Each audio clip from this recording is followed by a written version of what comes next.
કે અમેરિકાની ધરતીની એક વર્ષો પહેલાની વાત છે. એક વિખ્યાત ડોક્ટર કેન્સરનો ડોક્ટર માર્ક, એને એક દિવસ ટૂંકમાં કહું કોન્ફરન્સની મિટિંગમાં જવાનું.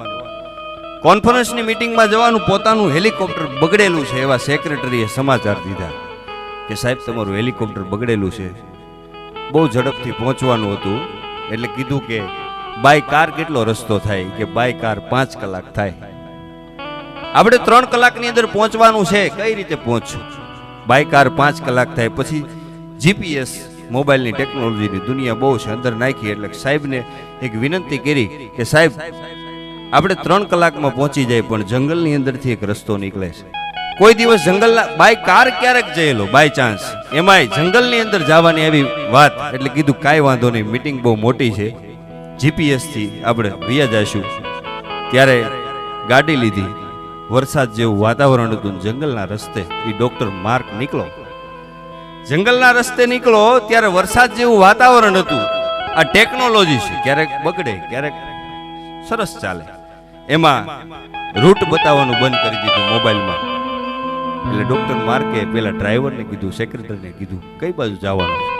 10-15 મિનિટ આમથી આમ ગાડી ફેરવી. એવડો મોટો માણા જંગલની અંદર હટવાનો. 3 કલાક તો એમનેમ નીકળી ગઈ.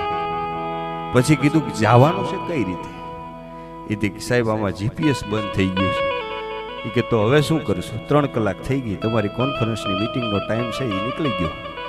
હવે મિટિંગ તો સાઈડમાં રહે, હવે આપણે પહોંચવું કઈ રીતે? આપણે ઘરે કઈ રીતે પહોંચવું? સાંજ પડી ગઈ સાહેબ, 10 કલાક જેવો સમય થઈ ગયો. એવડો મોટો માણસ સાહેબ, જેને મળવું હોય તો લાખો કરોડ રૂપિયા થાય, પણ હાજનું ટાણું થયું ને તેથી મારો પરમાત્મા યાદ આવે. તેથી એના સેક્રેટરીને એ સાહેબે એમ કીધું કે રસ્તો ગયો ઘરે, મિટિંગમાં જવાય તોય ઘરે. એ બધું સાઈડમાં મૂક, મને ભૂખ લાગી છે. જંગલ જેવું ટાણું છે, ક્યાંક ખાવાનું હોય મારી અંદર આગ લાગી છે. અહીં આજુબાજુમાં છે કોઈ? કે આજુબાજુમાં કોઈ છે નહીં, આપણને રસ્તો મળતો નથી. પણ દૂર દૂર સુધી નજર નાખી, એક નેહડું હતું. નેહડાની અંદર કીધું સામે એક મકાન છે, ઝૂંપડું છે. કાંઈ વાંધો નહીં બાપ, વિનંતી કરશું.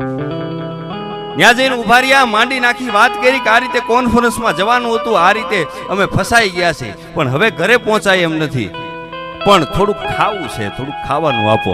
ઓળખાણ ન આપી. માણસ બહુ સારો હતો અને એજ્યુકેટેડ માણસ જોઈને કીધું કે આવો બાબા બેસો. ટેબલ ઉપર બેસાડ્યા, જમવાની થાળી આવી.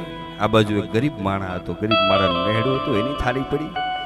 થાળી ઉપર હાથ મૂકીને ઓલો પ્રાર્થના કરવા માંડ્યો અને પેલો સીધો ખાવા માંડ્યો. પણ એક પ્રશ્ન થયો, એજ્યુકેટેડ માણસ હતો, એ કે તમે શેની પ્રાર્થના કરો છો? કે મારા ભગવાનની પ્રાર્થના કરો. ભગવાન હોય? કે હા હોય. કે શેના માટે તમે માંગો છો?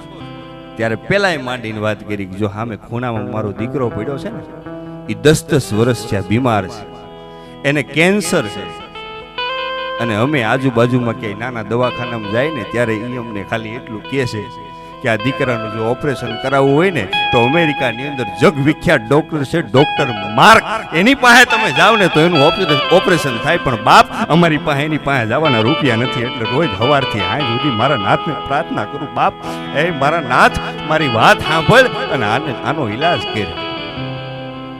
ડોક્ટરના હાથમાંથી બટકું પડી ગયું સાહેબ. હે મારા નાથ, તું મને ક્યાં કોન્ફરન્સમાં મોકલશો, ક્યાં જીપીએસની સિસ્ટમથી મને જંગલના રસ્તે મોકલશો?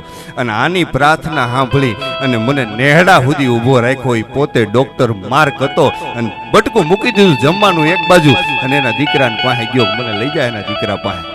દીકરાનું બાવડું પકડીને કીધું કે તમે જે ડોક્ટર માર્કની રાહ જોવો છો ને, એ સાહેબ હું પોતે છો. તારો પરમાત્મા સાચો છે, કઈ જગ્યાએ મોકલે છે, ક્યાં લઈને ઊભો રાખે છે, એ તારો પરમાત્મા દયાળુ છે. બાપ, આને હોસ્પિટલમાં મારી હારોય લેતો હોય, આનો જે કાંઈ પણ ઈલાજ હોય એ હું કરું છું. આટલો દયાળુ પરમાત્મા છે. બાપ, ભાવથી જો પ્રાર્થના કરો તો મારો ઈશ્વર સાંભળવા તૈયાર જ બેઠો છે.